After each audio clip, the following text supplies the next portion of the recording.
છેલ્લા ઘણા સમયથી રાજકોટ સહિત સૌરાષ્ટ્રના અમુક એરિયાઝમાં એવા બનાવો સામે આવેલા છે જેમાં માણસોના ટોળાઓએ અમુક પુરુષો અને મહિલાઓને આ રીતે માર મારેલા છે કે એ બાળકોને ઉપાડી જનાર ટોળકીના સભ્યો છે અને બાળકોને ઉપાડી જવાનું કામ કરે છે.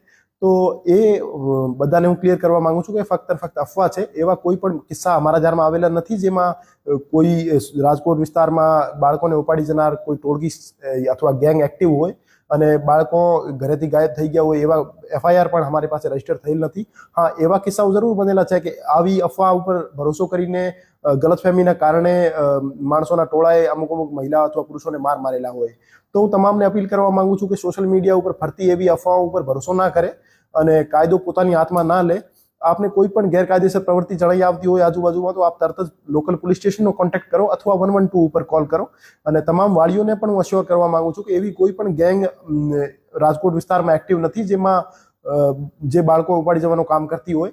તો આપ રીએશ્યોર રહો અને પોતાના બાળકોનો આપ ધ્યાન રાખો અને જે નાના બાળકો હોય છે એમની સાથે કોઈ ને કોઈ વાળી વારસ હાજર રહે જેથી એ પોતાની રીતે ઘરેથી નીકળી જતા હોય ત્યાં અમુક વખતે એવા કિસ્સાઓ ના બને. અને આપ એવી કોઈ પણ અફવા હોય તો એને પ્રોપર વેરિફિકેશન કર્યા વગર આપ વગર સોચ્યા સમજા કોઈ પણ વોટ્સએપ ગ્રુપમાં અથવા સોશિયલ મીડિયા પ્લેટફોર્મ ઉપર ફોરવર્ડ ના કરો. અને પ્રોપર વેરિફિકેશન કર્યા પછી જ આપ કોઈ પણ ન્યૂઝ સોશિયલ મીડિયા ઉપર શેર કરો અને જવાબદારીપૂર્વક વર્તન કરો. શું પહેલા કરવું જોઈએ? સૌથી પહેલા તો સોશિયલ મીડિયા પ્લેટફોર્મ્સ જે છે એક્સ, ઇન્સ્ટાગ્રામ, ફેસબુક એના ઉપર અમારી ટીમો તો વોચ રાખી રહી છે પણ અમુક વોટ્સએપ ગ્રુપ ઉપર અમે વોચ નહીં રાખી શકતા જેમાં સોસાયટીના જે ઇન્ટરનલ ગ્રુપ્સ હોય છે.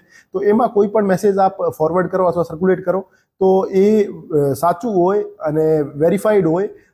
ફક્ત અને ફક્ત ક્યાંથી રિસીવ થયેલો મેસેજ આપ વગર સોચ્યા સમજા બીજા ગ્રુપમાં ફોરવર્ડ ના કરો જેનાથી કોઈ પેનિક ક્રિએટ થાય. તો અને વાલીઓને પણ હું અપીલ કરવા માંગુ છું કે આપ ખોટી અફવાઓને ફોરવર્ડ ના કરો, અફવા ઉપર ભરોસો પણ ના કરો અને પોતાના બાળકોનો આપ ધ્યાન રાખો પોતાની રીતે. અને નાના બાળકો જે હોય છે એના ઘરેથી નીકળી જવાના અમુક કિસ્સાઓ બનતા હોય છે તો એવા કિસ્સાઓ ના બને એના માટે આપ પરિવારનો કોઈ ને કોઈ સભ્ય એમની સાથે આપ રાખો.